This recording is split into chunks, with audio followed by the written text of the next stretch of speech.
Manau, būtent valstybės duomenų agentūros organizuotos šios dirbtuvės, kurios labai tikiuosi paliko jums visiems daug malonių prisiminimų ir šiandieną mes vainikuosime visą tai, tikrai parodo, kaip mes galime kurti tuos sprendimus kasdieninėje praktikoje.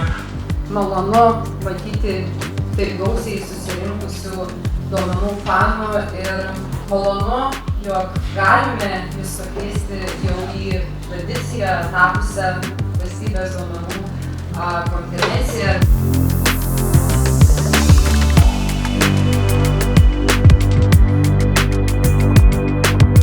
Jų kosmogonija, jų sukurtais siužetais, nes laikome tokie perskelę į senovės graikų dramaturgiją. Galime panašių dalykų aptikti ir skambės traukinėse.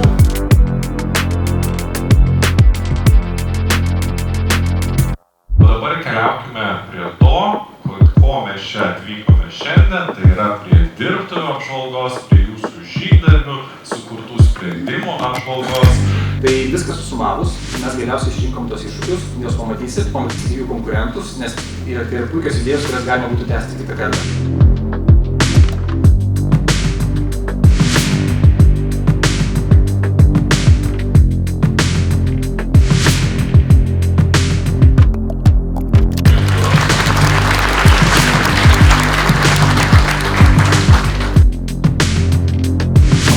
Niekada visų kombinacijų nežinosim kiekvieno žmogaus mąstymo.